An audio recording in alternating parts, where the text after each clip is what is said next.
যে আন্তর্জাতিক অপরাধ ট্রাইব্যুনাল আইন ইন্টারন্যাশনাল ক্রাইমস ট্রাইব্যুনালস অ্যাক্ট 1973 আরেকটি সংশোধন হয়েছে। এই সংশোধনী যেটা আনা হয়েছে তার মূল বক্তব্যটা হচ্ছে যে সমস্ত ব্যক্তির বিরুদ্ধে ফর্মাল চার্জ অর্থাৎ আনুষ্ঠানিক অভিযোগ যদি আন্তর্জাতিক অপরাধ ট্রাইব্যুনালে দাখিল করা হয় তাহলে সেই ব্যক্তি বাংলাদেশের কোনো নির্বাচনে অর্থাৎ পার্লামেন্ট নির্বাচনে নির্বাচিত হওয়ার যোগ্য হবেন না, অর্থাৎ ইলেকশনে তিনি দাঁড়াতে পারবেন না। কোনো মেয়র বা লোকাল গভর্নমেন্ট ইনস্টিটিউশন যেগুলো আছে সেগুলোর মেয়র, চেয়ারম্যান ইত্যাদি এগুলো হতে পারবেন না, এবং কোনো সরকারি অফিস, পাবলিক অফিসে তিনি নিয়োগ পেতে পারবেন না। এই সংশোধনীটা করা হয়েছে এবং এটা একটা নতুন সংযোজন।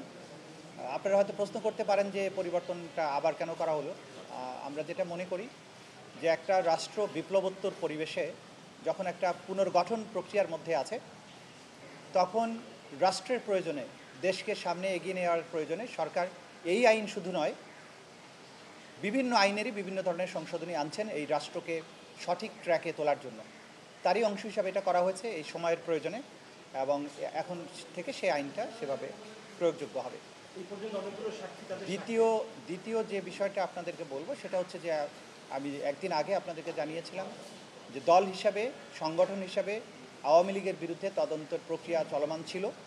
তা আনুষ্ঠানিকভাবে আওয়ামী লীগের বিরুদ্ধে তদন্ত শুরু হয়েছে, তদন্ত কর্মকর্তা নিয়োগ হয়েছে এবং তারা তদন্ত কাজ খুব দ্রুতই সম্পন্ন করবেন, তারা সর্বাত্মক চেষ্টা করবেন এবং তদন্ত রিপোর্ট প্রাপ্তি সাপেক্ষে দল হিসাবে বিচারের জন্য আওয়ামী লীগের ব্যাপারেও যথাযথ ব্যবস্থা গ্রহণ করা হবে।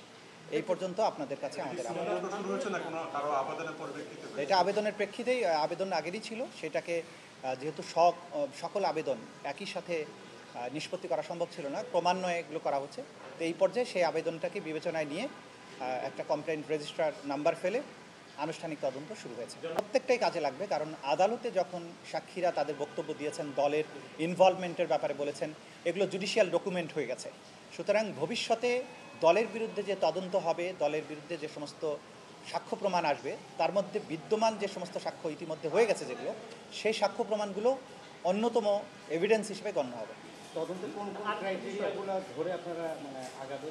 আইনের মধ্যে যেভাবে আছে সেভাবেই আগাবে, এবং এটা যখন তদন্ত প্রক্রিয়া আরও সামনে আগাবে তখন হয়তো আরও বিস্তারিত আপনাদের কাছে জানাতে পারব। চলাকালীন আইন সংশোধন এটা কি বিচার প্রক্রিয়াকে প্রশ্নবিদ্ধ করতে পারে কিনা দেশীয় এবং কোনো সুযোগ নেই, কারণ আওয়ামী লীগের দল হিসাবে বিচার প্রক্রিয়া চলমান নাই।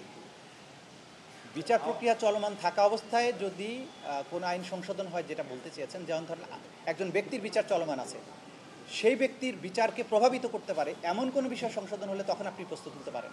কিন্তু এইখানে যে আইনটা সংশোধন করা হয়েছে বা যা কিছু করা হয়েছে সেই আইনটা এখনও প্রয়োগযোগ্য হয়নি। মানে আপনি কি ওই নির্বাচনে অংশগ্রহণের ব্যাপারে বলছেন? সেটা হতেই পারে, সেটা কোনো প্রভাব পড়বে না, ন্যায় বিচারের পরিপন্থীও হবে না, কারণ ইন্টারন্যাশনাল ক্রাইমস ট্রাইব্যুনালস অ্যাক্ট 1973 এটা সংবিধান দ্বারা প্রোটেক্টেড একটা আইন। সুতরাং এই আইনের রেট্রোস্পেক্টিভ ইফেক্ট আছে এবং রেট্রোস্পেক্টিভ ইফেক্ট দেওয়াটাকে আবার সংবিধান সম্মত করা হয়েছে। সুতরাং এটা সব কিছুই বৈধ বলে গণ্য হবে, এটাকে আদালতে চ্যালেঞ্জও করা যাবে না। সাজার ব্যাপারে আইনে বলা হয়েছে, সাজা তো দলকে তো আর সাজা দেওয়া যাবে না, কিন্তু দলকে কী ধরনের সাজা দেওয়া যাবে সেটা কিন্তু আইনে বলা আছে, যে তাকে দলকে নিষিদ্ধ করা বা অন্য কোনো প্রক্রিয়ায় সাজা দেওয়ার বিষয়গুলো, সেগুলো প্রপার্টি সিজ করা, তাদের নেতাকর্মীকে ব্যাপারে তাদের একটা সার্টেন কোনো ডাইরেক্টিভস ইস্যু করা, এগুলো আইনে আছে।